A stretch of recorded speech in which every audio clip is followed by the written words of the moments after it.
जिंदगी तो तेरे संग चलेगी, बस तुम रुकना मत। जहां भी रहो लोगों की जरूरत बनकर रहो, बोझ बनकर नहीं। आपकी कद्र वो करता है जो आपसे मोहब्बत करता है, वो नहीं जिससे आप मोहब्बत करते हो। जो नहीं मिला वह बेहतर नहीं था, जो है वह बेहतर है, जो मिलेगा वह बेहतरीन होगा। जब कल का दिन देखा ही नहीं तो आज का दिन क्यों खोए। जिस घड़ी में हंस सकते थे उस घड़ी में कल के लिए क्यों रोए। करीब उसके रहो जो तुमसे दूर ना रह सके। खुशी देने वाले भले ही हमेशा अपने नहीं होते, लेकिन दर्द देने वाला हमेशा अपना ही होता है। जिंदगी में कभी भी किसी बात पर तनाव लेने का कोई फ़ायदा नहीं होगा, क्योंकि अगर तनाव लेने से इंसान सफल होता तो सबसे ज़्यादा सफल दुखी लोग ही होते। घमंड ना करें अपने रूप और रुपयों का, क्योंकि मोर को अपने पंख का बोझ उसे ऊंचा नहीं उड़ने देता। कौन अच्छा है कौन बुरा है उसकी पहचान सिर्फ आपके बुरे वक्त में ही होती है। कोई आपसे नाराज़ है और उसे ये गुरूर है कि आप उसे मना लोगे, तो उसका ये गुरूर कभी टूटने मत देना। मतलबी लोग से रिश्ते जितने जल्दी बनते हैं उतनी ही जल्दी टूट भी जाते हैं। रिश्तों को जोड़ने के लिए कभी अंधा कभी गूंगा तो कभी बहरा होना पड़ता है। अपने ईश्वर से रिश्ता खराब ना करना, दुनिया से रिश्ता बनाने की जरूरत ही नहीं आएगी। परवाह करने वाला मित्र, दर्द समझने वाला पड़ोसी, इज्जत करने वाले रिश्तेदार और प्यार करने वाला परिवार, ये सब तो हीरे हैं जिनसे ज़िंदगी हमेशा जगमगाती है। ज़िंदगी में मुश्किलें आपको डराने नहीं, बस आपके अंदर छुपी हुई शक्तियों को जगाने आती है। जो झूठ पर भी वाह वाह करेंगे वही लोग आपको तबाह करेंगे। बदलते लोग और बदलते रिश्ते चाहे दिखाई ना दे, लेकिन महसूस ज़रूर होते हैं। हानि हुई है तो भविष्य में लाभ भी होगा, यदि छल हुआ है तो आगे चलकर उसका हिसाब भी होगा। 4 दिन भी नहीं निभा सकता कोई वो किरदार जो पिता जिंदगी भर निभाता है। दिलों में वही बसते हैं जो दिलों के साफ हो, क्योंकि सुई में वही धागा जा सकता है जिस धागे में कोई गांठ ना हो। टूटे तारे की तरह होता है भाई, कुछ भी मांग लो दिला देता है।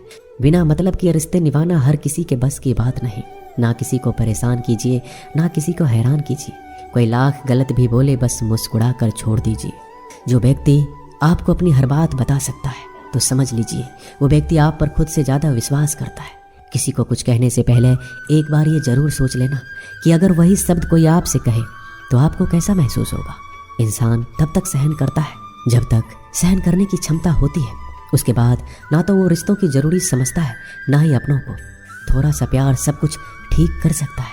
कुछ लोग अपनी अकड़ की वजह से कीमती रिश्ते खो देते हैं और कुछ लोग रिश्ते बचाते बचाते अपनी कद्र खो देते हैं। पतझड़ में ही रिश्तों की परख होती है।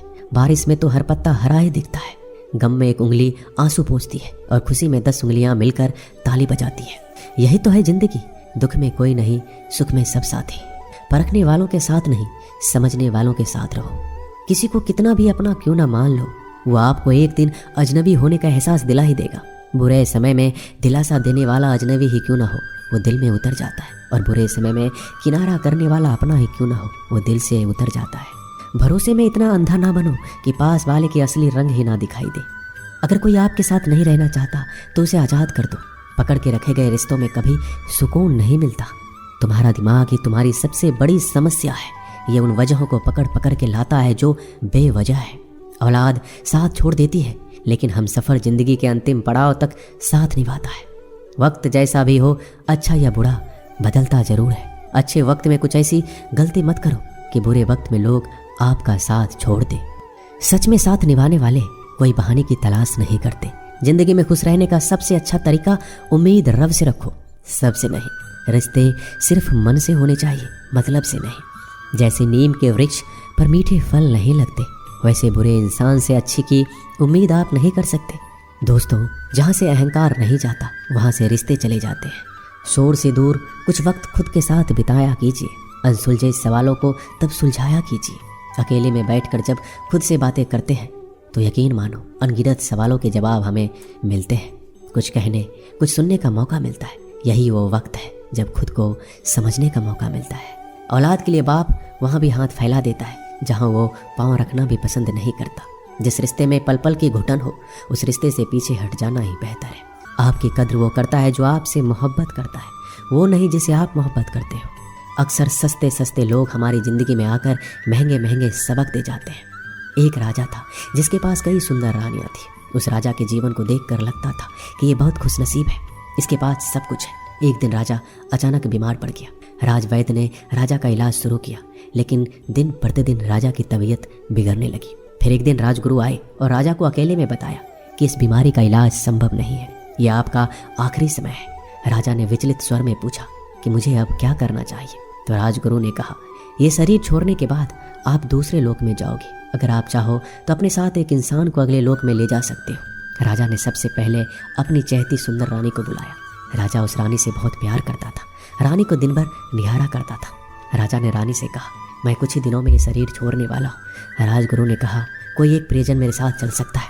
तुमने हमेशा मेरा ध्यान रखा, मैंने हमेशा तुमसे प्यार किया है, क्या तुम मेरे साथ मरकर दूसरे लोक चलोगे? पहली रानी मरने की बात सुनकर डर गई। उसके हाथ पैर कांपने लगे, आंखों में आंसू भरकर बोली, मुझे मृत्यु से बहुत डर लगता है। इतना कहकर वहां से भाग गई।